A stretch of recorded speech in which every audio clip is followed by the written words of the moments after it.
مادری زبانوں کے دن کے حوالے سے منعقد کیا، اور جب مجھے ڈاکٹر قادر مکسی صاحب نے بتایا کہ مادری زبان کے دن کے حوالے سے ہم ایک بہت بڑا اجتماع کر رہے ہیں اور اس میں آپ کو بلانا ہے، تو میں نے فوراً ہاں کر دی۔ حالانکہ آج ایک بہت اہم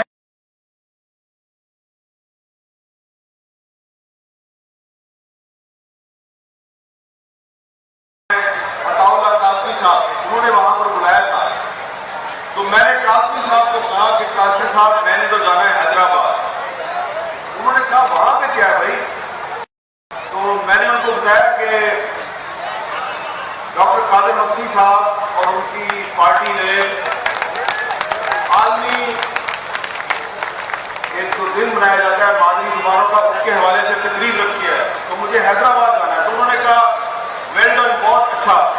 تو وہاں جا کے سندھ کے لوگوں کو میرا سلام ضرور کہنا۔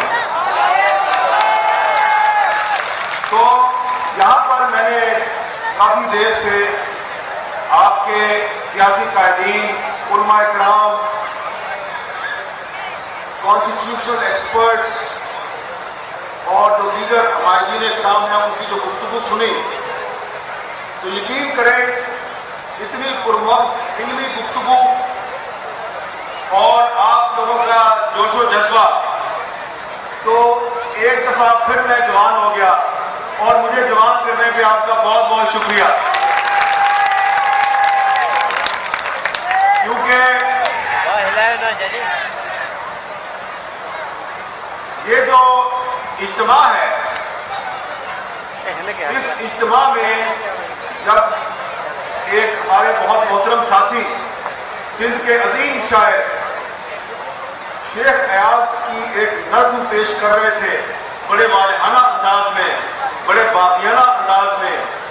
اور آپ اس نظم پر جھوم رہے تھے، تو مجھے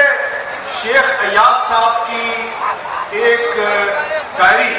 یاد آ رہی تھی جو انہوں نے جیل میں لکھی، کیونکہ شیخ ایاز صاحب سندھ دھرتی کے ان بہادر سپوتوں میں سے ایک ہے جنہوں نے آمریت کے خلاف آواز بلند کی، سندھ کے حقوق کے لیے آواز بلند کی، جس پہ ان کو جیل میں بہت سہولتوں کا سامنا کرنا پڑا۔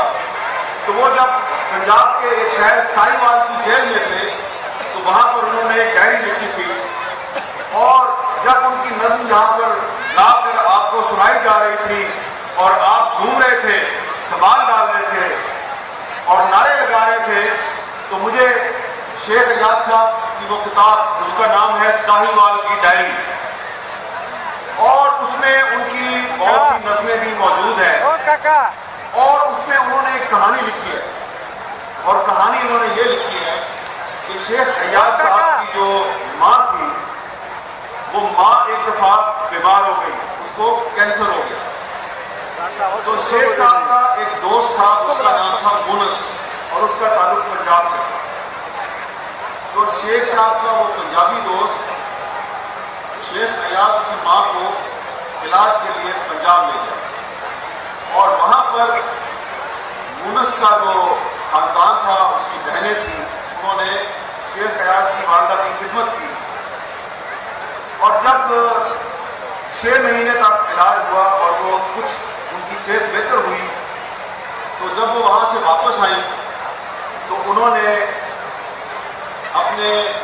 بیٹے کے دوست کی جو بہنیں تھیں ان کا شکریہ ادا کیا اور کہا کہ آپ میری اسی طرح بیٹیاں ہیں جس طرح کہ سندھ میں میری سبھی بیٹیاں ہیں۔ تو شیخ ایاز نے یہ سارا واقعہ لکھنے کے بعد اپنی ڈائری میں کہا کہ زبان کوئی بھی بری نہیں ہے، سب زبانیں خوبصورت ہیں، اور پنجابی زبان بھی بڑی میٹھی زبان ہے، ویسی ہی زبان ہے جیسے کہ سندھی بڑی میٹھی زبان ہے، لیکن کچھ طبقات ایسے ہوتے ہیں جو کہ سب زبانیں بولنے والوں پر ظلم کرتے ہیں۔ تو انہوں نے لکھا ہے کہ ہماری لڑائی کسی زبان کے خلاف نہیں، ہماری لڑائی ایک طبقے کے خلاف ہے، اور وہ ظالم طبقہ ہے۔ اور آج جب میں نے اسٹیج پر بیٹھ کے آپ کی تقریریں سنی اور آپ کی آپ کا جوش اور ولولہ سنا تو مجھے یہ یقین ہو گیا کہ آج صرف سندھ میں نہیں بلکہ پاکستان میں طبقاتی جدوجہد کا وہ شعور جو شیخ ایاز نے اپنی شاعری کے ذریعے جگایا تھا، وہ شعور آج بھی زندہ ہے، وہ آپ کے اندر زندہ ہے، آپ کے نعروں کے اندر زندہ ہے، وہ ڈاکٹر قادر مکسی کے خیالات میں زندہ ہے، وہ ایاز لطیف پریزو کی جوشیلی تقریر میں زندہ ہے، وہ ڈاکٹر ہائی بلوچ کی تقریر میں زندہ ہے، اور یہ جو نوجوان یہاں پہ نعرے لگا رہے ہیں ان نوجوانوں کے جوش و ولولے کے اندر زندہ ہے، اور مجھے یقین ہے کہ آخری فتح تمہاری ہوگی۔ آپ لوگوں نے یہاں پر جو تقریریں کی اور یہاں پر جو نعرے لگائے گئے اور مادری زبانوں کے اس دن کے حوالے سے یہاں پہ جو باتیں ہوئی تو اس میں بار بار انقلاب کا ذکر ہے۔ یہاں پہ میں نے نعرہ سنا انقلاب انقلاب، تو یہ جو انقلاب ہے اس کا تعلق ہے خواب کے ساتھ، اور یہ خواب جو ہے ابھی میں ڈاکٹر قادر مکسی صاحب کو کہہ رہا تھا کہ بچپن سے ہم یہی خواب دیکھتے آ رہے ہیں، انقلاب کا خواب۔ تو جو خواب ہوتا ہے وہ آپ بھی دیکھتے ہیں اور ہم بھی دیکھتے ہیں۔ تو ڈاکٹر ہائی بلوچ صاحب، آپ اس سے اتفاق کریں گے کہ جو خواب ہے وہ آپ اپنی ماں کی زبان میں دیکھتے ہیں، جو آپ کی ماں کی زبان ہوتی ہے اسی زبان میں آپ سچا خواب دیکھتے ہیں، اور وہ سچا خواب اگر سچا خواب ہے تو وہ ایک دن اس کی تعبیر بھی سامنے آتی ہے۔ تو جو خواب کی زبان ہے وہ آپ کی ماں کی زبان ہے، اور اس لیے اگر آپ انقلاب کا خواب اپنی مادری زبان میں دیکھتے ہیں اور اپنی مادری زبان میں انقلاب کے حق میں نعرے لگاتے ہیں تو وہ انقلاب ایک دن سچا ضرور ثابت ہوتا ہے۔ اس لیے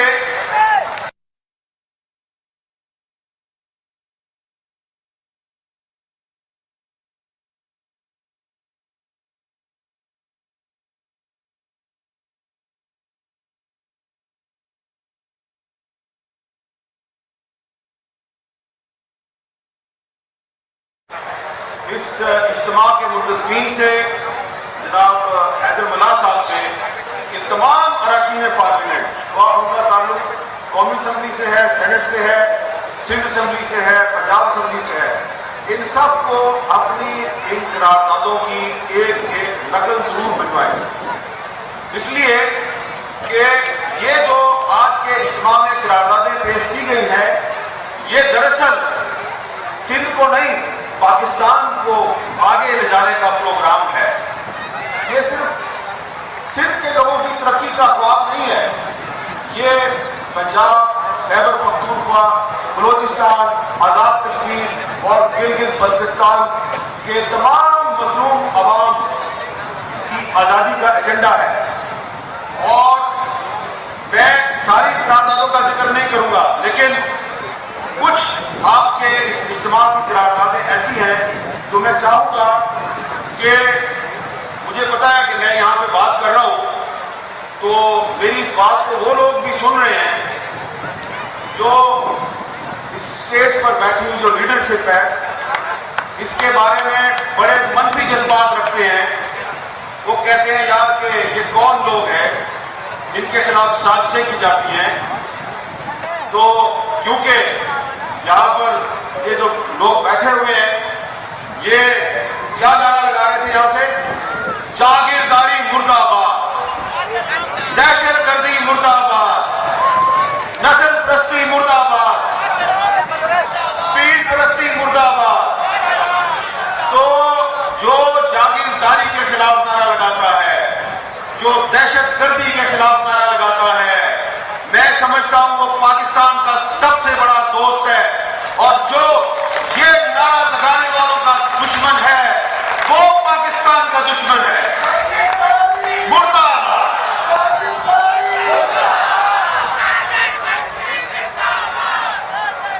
اب سنو، آپ کے اس اجتماع میں جو قراردادیں منظور کی گئی ہیں، آپ بھی سنیں اور اس اجتماع میں موجود لیڈرشپ کے دشمن بھی سنیں کیا کہہ رہی ہے یہ قرارداد۔ یوم مادر وطن کا یہ اجتماع پاکستان کو ایک وفاقی ملک مانتے ہوئے مطالبہ کرتا ہے کہ 1940 کی قرارداد کی روح کے مطابق وفاقی اکائیوں سندھ، بلوچ، پشتون، سرائکی اور پنجابی قوموں پر مشتمل حقیقی وفاق کی تشکیل کر کے اسے عوامی جمہوری پاکستان قرار دیا جائے۔ یہ پاکستان کے دوستوں کا اجتماع ہے اور جو ان کو پاکستان کا دشمن سمجھتا ہے وہ پاکستان کے اصل دشمن ہے۔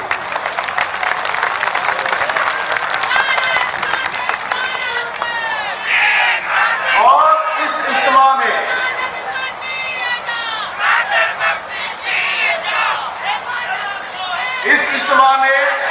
میں نے اپنے بزرگ، میں ان کی بڑی عزت کرتا ہوں، ڈاکٹر ہری بلوچ صاحب کی جب میں تقریر سن رہا تھا تو ان کی تقریر میں کچھ ایسی باتیں ہیں جو کہ حقیقت پر مبنی ہے اور ان کے شکوے شکایت صرف ان کے کوئی ذاتی شکوے شکایت نہیں، بہت سے لوگ ان سے اتفاق کرتے ہیں، لیکن میں سمجھتا ہوں کہ انہوں نے جس نئے سوشل کانٹریکٹ کی بات کی ہے، اس اجتماع کی قراردادوں پر عمل درآمد ہو جائے تو سوشل کانٹریکٹ کے بہت سے تقاضے پورے ہو جاتے ہیں۔ اور اس سلسلے میں یہ جو ایک مطالبہ یہاں سے کیا گیا ہے قرارداد میں،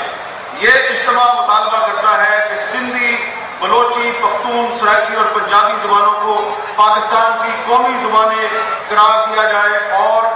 ہر ایک صوبے کو وہاں کی سرکاری زبان کا درجہ دیا جائے۔ میں اس کی بھرپور حمایت کرتا ہوں اور میں سمجھتا ہوں کہ 1973 کے آئین کو اگر آپ ایک وفاقی پارلیمانی آئین کہتے ہیں تو اس آئین میں یہ جو مطالبہ ہے اس کو ترمیم کے ذریعے شامل کیا جانا چاہیے۔ ہر پاکستان کی جو علاقائی زبان ہے وہ ہماری قومی زبان ہونی چاہیے، اور اگر آپ یہ معاملہ اگر آپ 1971 سے پہلے اگر آپ طے کر لیتے تو پاکستان کبھی نہ ٹوٹتا۔ اور یہاں پر یہ بات بھی صحیح کہی گئی، یہ کیا بات ہوئی کہ کبھی آپ کہتے ہیں شہری سندھ، کبھی آپ کہتے ہیں دیہی سندھ، کبھی آپ کہتے ہیں ساؤتھ بلوچستان، کبھی آپ کہتے ہیں ویسٹرن بلوچستان۔ آپ نے سبق نہیں سیکھا، آپ ایک پاکستان کو کہتے تھے مشرقی پاکستان، دوسرے پاکستان کو کہتے تھے مغربی پاکستان، ایک کو مشرق کا بنا دیا، ایک کو مغرب کا بنا دیا اور پاکستان کو توڑ دیا۔ اور کچھ تو عقل کرو، اپنی ماضی کی غلطیوں سے سبق سیکھو، اور اس اجتماع میں جو قراردادیں منظور کی گئی ہیں ان قراردادوں پہ عمل درآمد کرو۔ یہاں پر ان قراردادوں میں ہاری کی بات بھی کی گئی ہے، کاشتکار کی بات بھی کی گئی ہے، اور سب سے اہم چیز یہاں پہ مجھے اسٹوڈنٹس بھی نظر آ رہے ہیں، طلبہ و طالبات بھی نظر آ رہے ہیں۔ یوم مادر وطن کا یہ عوامی اجتماع مطالبہ کرتا ہے کہ ملک میں سرکار کی جانب سے تعلیمی اداروں میں طلبہ یونین پر لگائی گئی پابندی ختم کر کے طلبہ کے سیاسی جمہوری حقوق بحال کیے جائیں اور انہیں یونین سازی کا حق دیا جائے۔ ہم اس کی بھرپور حمایت کرتے ہیں۔ یہ جو مطالبہ ہے یہ پاکستان کے آئین اور قانون کے عین مطابق ہے۔ اگر پاکستان کی تحریک میں اسٹوڈنٹس، طلبہ و طالبات قائد اعظم محمد علی جناح کی قیادت میں تحریک پاکستان چلا سکتے ہیں تو آج کے پاکستان میں آپ نے طلبہ سے ان کے جمہوری حقوق کیوں چھینے ہیں؟ جنہوں نے چھینے ہیں ان کو کہوں گا کہ تم اگر پاکستان سے دوستی کے دعویدار ہو، پاکستان سے مخلص ہو تو اسٹوڈنٹس یونینز کو بحال کرو۔ اور سب سے بڑی بات جو یہاں پر کچھ مقررین نے بھی کہا کہ یہ اجتماع Pakistan electronic crimes act ordinance یعنی کہ پیکا آرڈیننس کو اظہار کی آزادی کے خلاف اقدام سمجھتا ہے اور فاشزم کی شکل سمجھتے ہوئے اس کو مسترد کرتا ہے۔ تو کل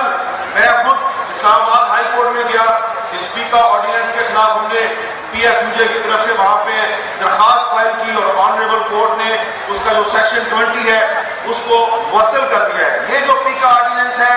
نواز شریف کے دور کا تسلسل ہے اور عمران خان کے دور میں اس کو آگے بڑھایا جا رہا ہے، اور عمران خان کی حکومت جو ہے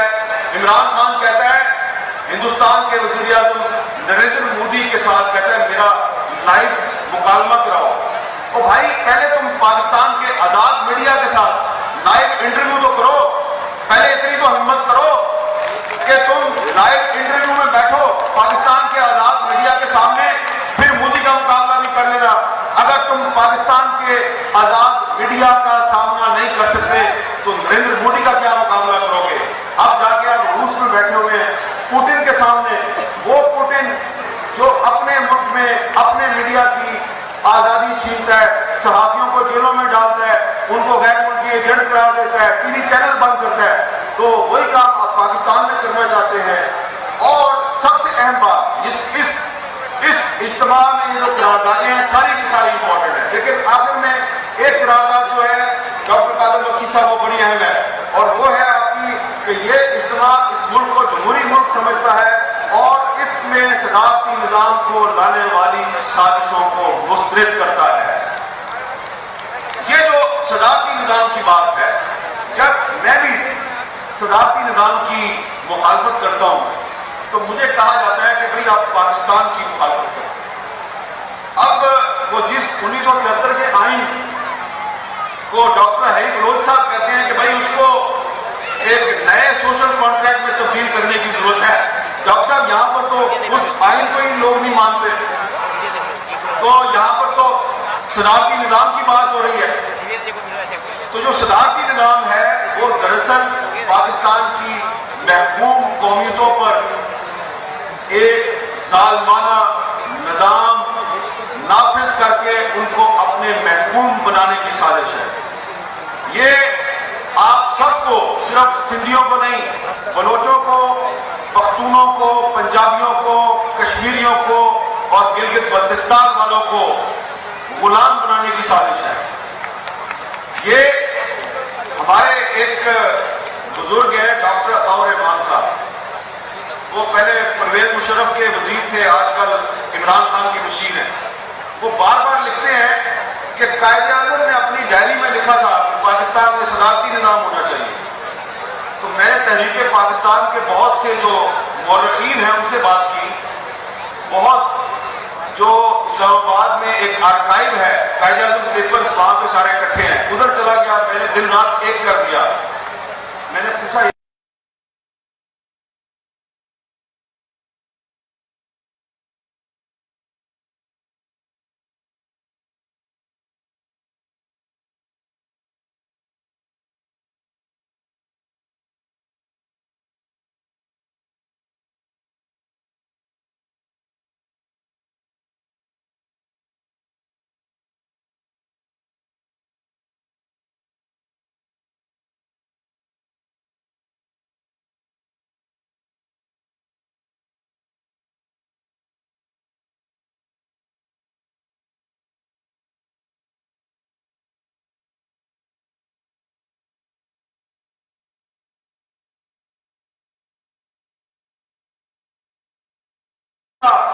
کہ جب یہ جو لوگ ہیں ان میں شعور بیدار ہو گیا ہے اور یہ ہمارا غلام بننے کے لیے تیار نہیں ہے, تو انہوں نے کہا کہ اس ملک میں صدارتی نظام لے آؤ. تو ایک صدارتی نظام ایوب خان لے کے آیا 1962 میں, اس نے پاکستان توڑ دیا. پھر ایک مارشل لا کی صورت میں جنرل ضیاء الحق کا جو مارشل لا تھا وہ بھی صدارتی نظام تھا, جو پرویز مشرف کا مارشل لا تھا وہ بھی صدارتی نظام تھا. اس 1973 کے آئین میں جو ترامیم ہوئی تو اس 73 کے آئین کو بھی صدارتی نظام بنا دیا گیا, لیکن 18ویں ترمیم کے ذریعے اس کو دوبارہ واپس پارلیمانی نظام بنانے کی کوشش کی گئی. یہ کچھ لوگوں کو چیز اچھی نہیں لگتی, وہ دوبارہ 18ویں ترمیم ختم کر کے پاکستان میں صدارتی نظام لانا چاہتے ہیں. اور صدارتی نظام لانے کا مطلب یہ ہے کہ آج تو ہم ایک پیکا آرڈیننس کو جا کے کورٹ میں چیلنج کرتے ہیں, عدالت سے ہمیں کچھ نہ کچھ ریلیف مل جاتا ہے, لیکن صدارتی نظام میں کوئی ریلیف نہیں ملے گا, کوئی عدالت ریلیف نہیں دے گی. صدارتی نظام کی جو عدالتیں ہوں گی وہاں پہ کون سے جج بیٹھے ہوں گے؟ جسٹس منیر جیسے جج بیٹھے ہوں گے جو معاشرہ کو بھی نظریہ ضرورت کے تحت جائز قرار دیتے ہیں. لہذا جو اس پاکستان میں صدارتی نظام کی بات کرتا ہے وہ پاکستان کا دشمن ہے, وہ سندھ دھرتی کا دشمن ہے, وہ پنجاب کا دشمن ہے, وہ بلوچستان کا دشمن ہے, وہ پختونخوا کا دشمن ہے. اس لیے آج مادری زبانوں کے عالمی دن کے